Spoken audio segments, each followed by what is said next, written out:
every Sunday at 1:30 p.m. to 2:30 p.m. Don't miss it.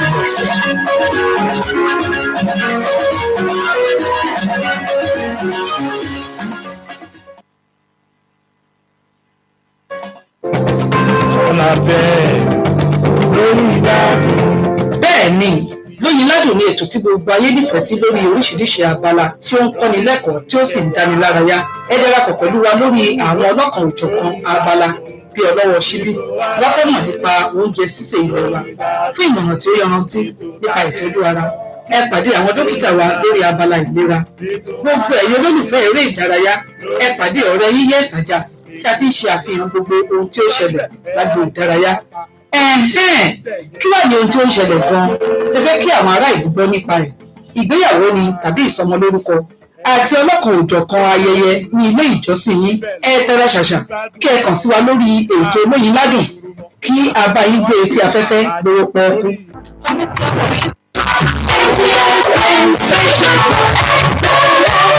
CH10 Station Excellence.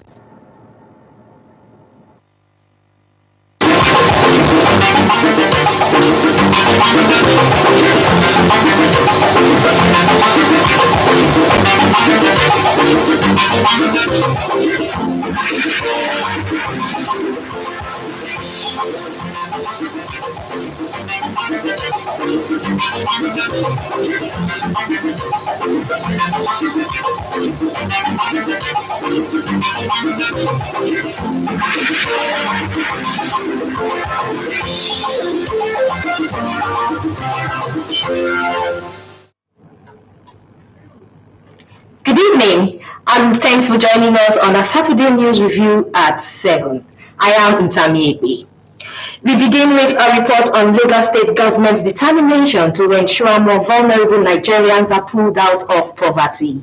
This is despite the fact that more than 11,000 vulnerable households have benefited from the National Social Investment Program of the federal government.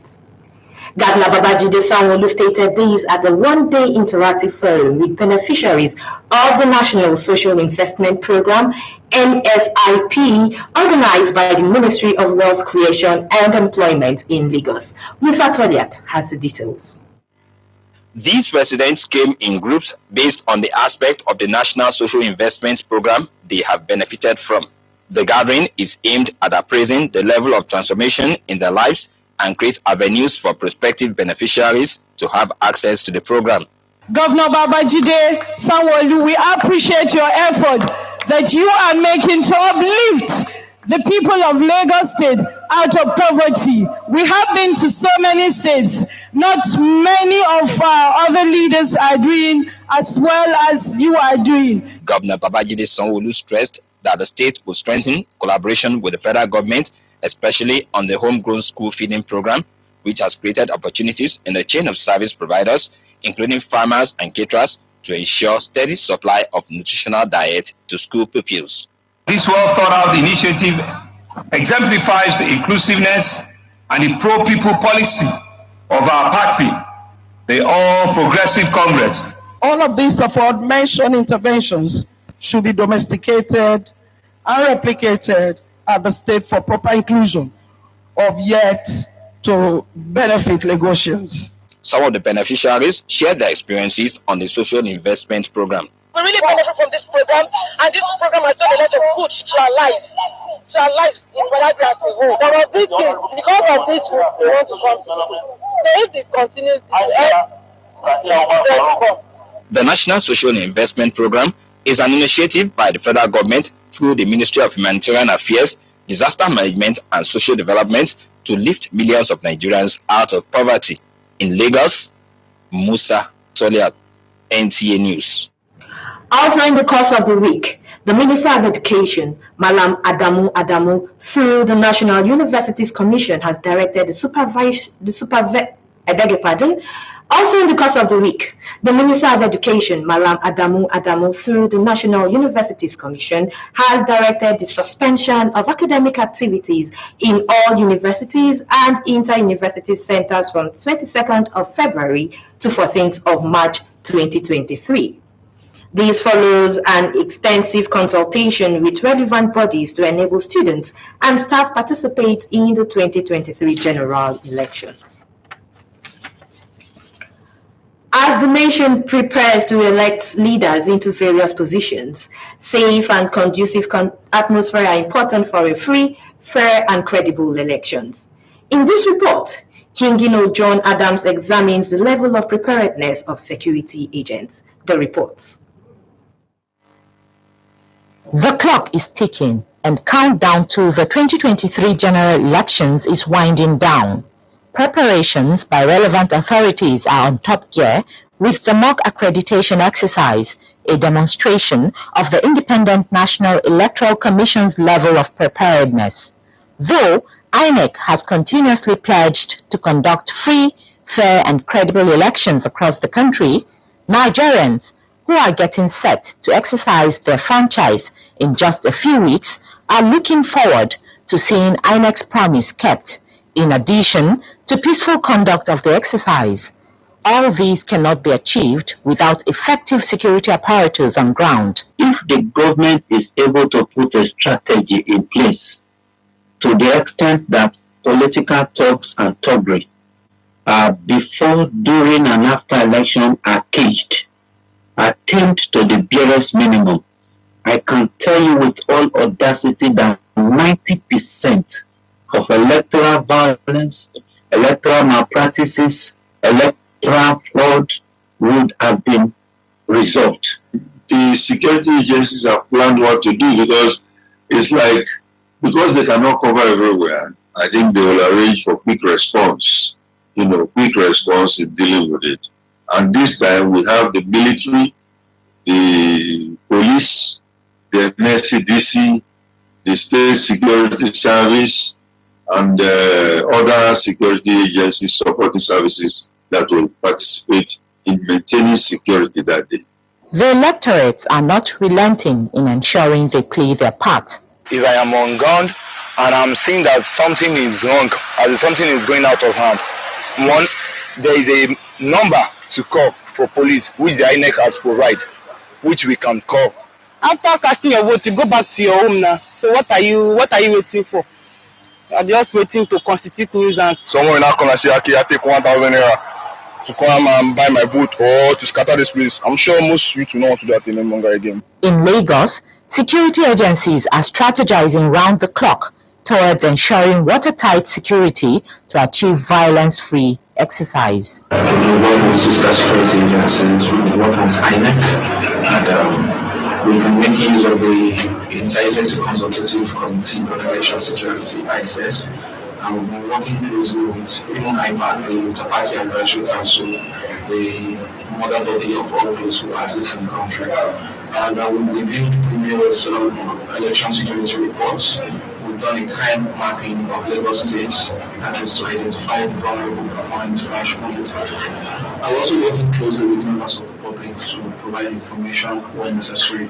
The relevant security agencies are therefore warning miscreants to desist from engaging in activities that may pose threat to peaceful atmosphere during the elections, as anyone caught will be dealt with.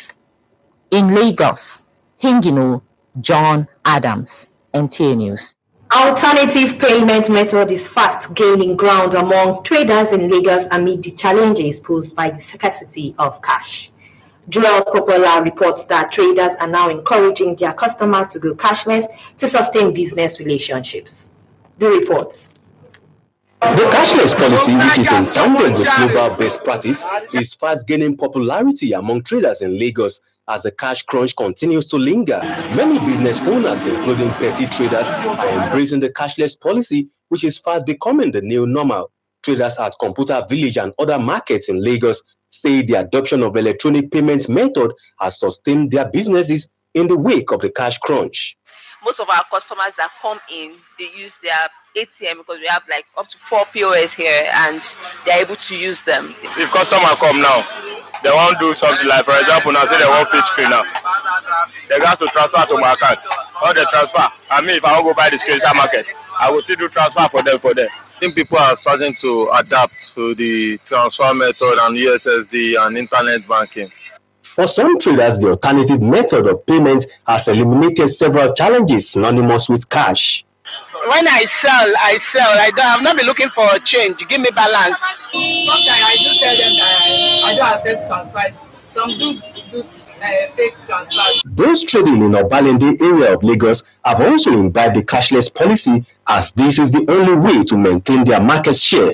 While highlighting the gains of electronic payments method, a financial expert, Samuel Showuni, says cashless transactions are traceable and gives accurate details of the amount of money in circulation, which aids financial projections. And if you give credence to the general statistics we are carrying out from the Bureau of Statistics, we will be able to rely on those figures because truly we know that at least to a large extent, all this volume of transactions that we say that are being done within the financial year actually being done and being captured through the banking system. Traders and business owners, however, urge electronic payment service providers to improve their network for ease of business transactions. In Lagos, Joel Bukbola, NTA News. You're watching News Review at 7 p.m. We'll go on a short break now. More reports afterwards. Please stay tuned. My vote is my right and power. I am set to cast my vote. Nigerians, the Presidential and National Assembly elections will be conducted on Saturday, 25th February 2023. The governorship and state houses of assembly elections will hold on Saturday, 11th March 2023. The elections will be one man, one woman, one vote, credible and hitch-free. Accreditation and voting will start at 8:30 a.m. and end at 2:30 p.m. All voters on the queue at 2:30 p.m. will be allowed to vote. The bimodal voter accreditation system, BVAS, will be used for accreditation of voters. Voters can vote only at the polling unit where their names appear on the register of voters. At the end of voting, results from polling units will be transmitted to the INEC result viewing portal in real time for all to see. Remember, no PVC or voting. It's your right to vote. Vote wisely. INEC, making your vote count, consolidating our democracy. I am set to cast my vote. Are you looking for a spacious, serene, beautiful and comfortable environment for your event?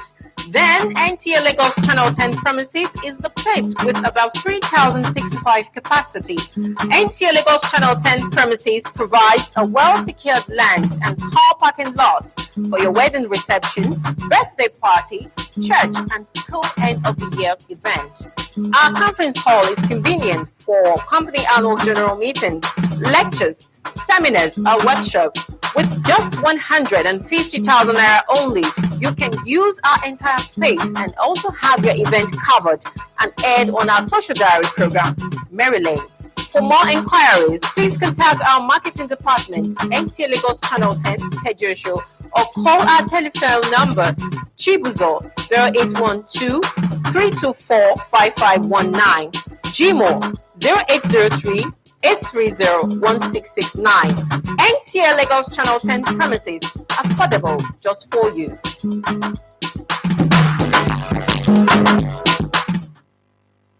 Watching NTA, Nigerian Television Authority. For more information and news updates, visit our website at www.nta.ng, or you can follow us on Twitter at NTA News Now, or you can like us on Facebook at NTA Network News. Stay connected on our YouTube channel at www.youtube.com/NTA News Online. Watch our live stream at www.nta.ng/live.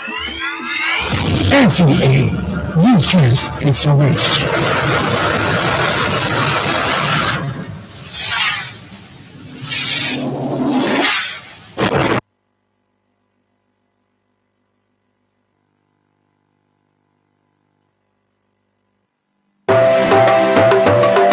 NTA Lagos Channel 10 hereby advise the general public to make their suggestions, observations, and complaints on our transmission and programs through the following numbers: 006-286-9036 or 0810-910-6416, or email us at ntlagos10gm@gmail.com or lagoszone@nbc.gov.com. NTA 10, station for excellence.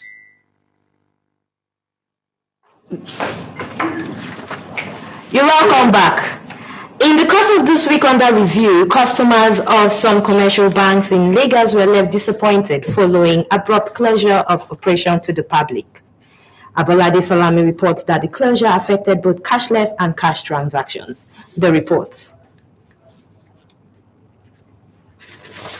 Bank customers, as usual, gathered at different banks, mostly around the Ikeja and some parts of the mainland, to engage in both cashless and cash transactions, only to be greeted by private security operatives, who told them that the banks were not opened for the day, while some curious customers interacted with the security operatives to find out why the financial institutions are closed to customers without prior notice. The few banks rendering services had presence of police personnel to forestall an attempt to foment trouble. I hardly see the security. Nobody to talk to, nobody to explain what is going on. I said, can I even go in and talk to someone at the customer care? They said no. So before we were about 10 or 20, maybe it's up to 20 cents. Before 10 people will drop, before you know, you save money, there's so more money.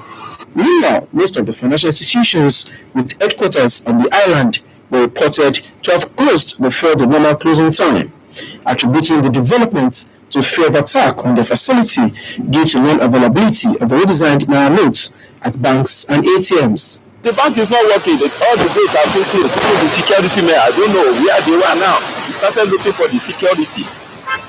Nobody could even tell us what is happening. And there's no cash released from the bank. That was the reason they shut down, and people were fighting over it, how to get their cash. So that is just the reason. The need for the Apex Bank to liaise with commercial banks and come up with plans to effectively distribute the redesigned notes was suggested as crucial at this time. In Lagos, Abolade Salami, NTA News.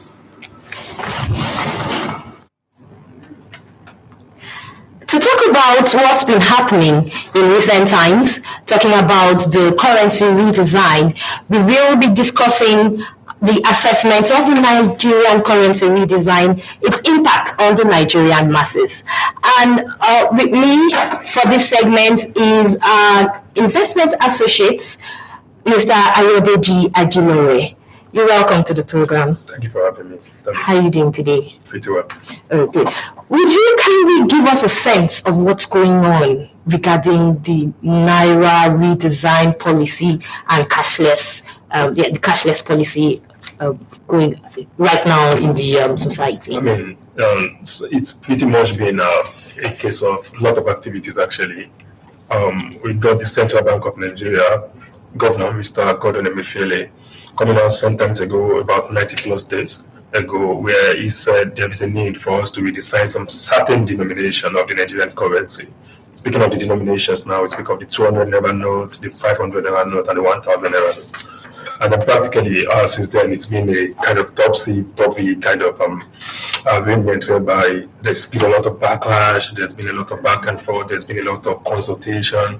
But at the end of the day, we're still very much in it, and it's seeming to be causing a lot of unbearable hardship for the Nigerian people. Indeed, it's causing a lot of hardship for the Nigerian people. What's the significance of the Naira redesign, to the country's economy? What significance does it hold for our economy? No, practically, the concept of the idea of the significance is going to be derived majorly from the government of the CBN, because we're actually the ones that contemplated the policy and decided to implement it. So when we speak from their own lens, like they actually proceeded when they started the policy implementation, they said they were going to look at it in such a way that they want to use it to mitigate inflationary concerns in the economy, inflation being rising in price now. And then they also spoke to the fact that it could also help them in some ways to make monetary policy tools like interest rate hike, what have you in there, more effective. And then one of the other things they also cited is the fact that the social basis might be curtailed as well, because it will mean that there won't be enough cash in circulation, so to put, to process or consummate such transactions amongst people, like payment of ransom, amongst other things. But of course, a lot of people have come out and said, this is not valid. these arguments are not the kind, and a lot of propositions are going on out there now, so much that we have people who also think it is more politically motivated than it is more about economics. So the whole lot of things are still there, but David yesterday, I think he spoke to the fact that they still pretty much have started seeing some improvement with regards to that. And when you now speak to improvement, right, it might seem as well at times when you look at information available in the public space that the supposed improvement are not really being seen on the street of Nigeria. Indeed, those improvements are not fully felt. That's where we are also actually going.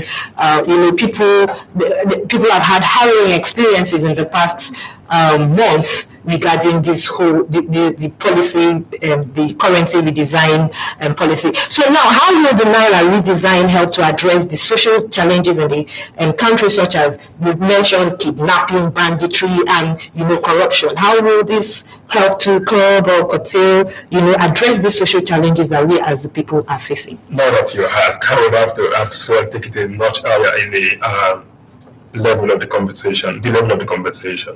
One thing is when you say this is supposedly going to up to curb social vices, then it will mean perhaps you do intend to integrate some security features on the Naira. Right, but from what we are seeing, evidences abound that it is not indeed the case that there are some security features that makes Naira traceable or whatsoever. And of course, we could as well speak to that from a data privacy angle. We should now make another completely different conversation where we can get Nigerians now contemplating even taking the bank to the court, because it will seem like somebody is monitoring my movement. You understand that kind of thing? And since that is not available anyways, we shouldn't have to address that. So the point now really is, as it comes social vices, what sort of social vices are you asking about? Then it will beg the question, like, what sort of social vices? Yeah, the social vices I talk about, kidnapping, banditry, corruption, corruption here may actually sound like a compound word, but really the idea, like I've talked about kidnapping. Yeah, so how does this actually address the challenge? To be sincere, I think in the last 120 days, we've not really heard so much in kidnapping, right? And then of course, but we should also not discount the fact that we recently saw some bandits displaying new Naira notes on the TV. Exactly. Claiming they had in excess of 10 million of such currency with them. So practically the concern of maybe it has addressed social vices, practically looking at what is available within the context now, the news that are breaking, we have not seen so much with regards to kidnapping, banditry, and what have you. But of course, we must not also discount the fact that just in this past week, that is not about the Naira note now. There were issues of people being killed in some certain states in the country. So is the killing linked to the redesign policy? No, would you say it's actually linked to the currency? That was particularly just an aside to the overall conversation, not about the Naira note. Okay, so now bringing this down to you, what has been your experience of limited availability of the new Naira notes and the threshold, the cap on the amount to be withdrawn at POS terminals, at ATMs, and let's not even talk about banking halls. So what has your We actually have done some market survey on it. Okay. Because we want to talk about my experience. I am more of a kind of class of people that may not even carry cash for the whole month. Okay. Because of the kind of things I do and the fact that perhaps I do not have reasons to move all around. But what we did and so what we found is the fact that the supposed 100K weekly withdrawable amount, people are not able to do that. Why so? The new notes are not available. And then in some cases also we've seen, I think it was the EFCC or ICPC, and some banks where they found out that those banks were practically just stacking the new notes somewhere. So it would also presuppose that there may be some level of sabotage going on within the system. And do not forget, it seems like there has always been a black market for Naira. Don't forget, there's this concept of buying means towards celebrating a party, amongst other things. And then there is also the fact that when this one out came on board now, it gives incentive for people to stack it, people who have control of it anyways. But the point is, people are not really getting enough with regards to what is currently even available for them. But why is that so?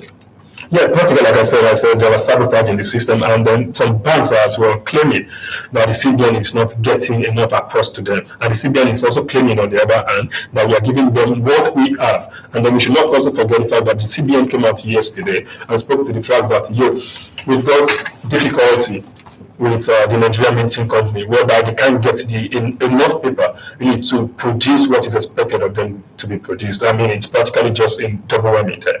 Okay, so you're saying for you, because I actually brought this down to you, this is streamlined to your own personal experience. So you're saying for you, you actually adopted the cashless policy before this whole redesign policy came on board. So there's really actually little or nothing you could actually share. I practically am more of a financial inclusion advocate myself. It's been a lifestyle even before we left the NYSA. Okay. So as an investment expert, what advice would you give to the CBN as a way out of the financial challenges Nigerians are going through?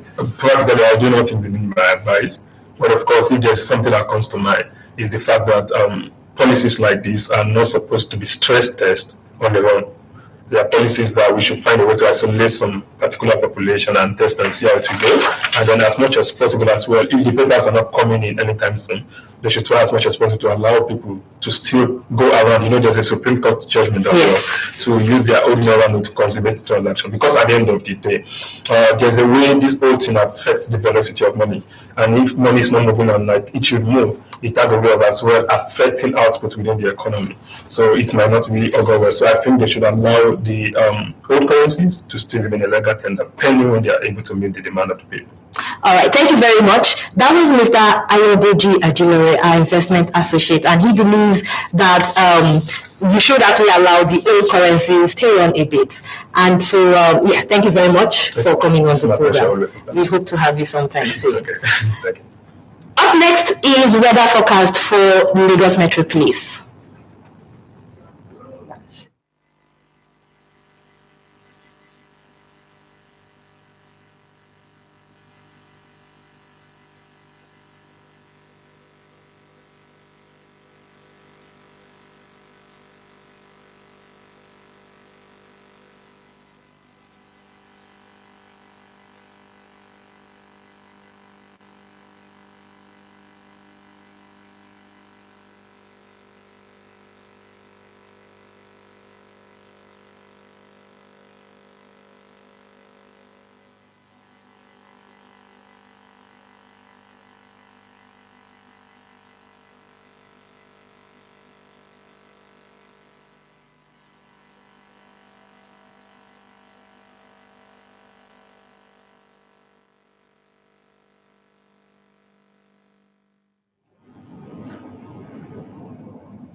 That's all we have for you on our Saturday News Review for today. Until we come away again next week, I am Ntamiegbe. Thanks for watching. Good evening.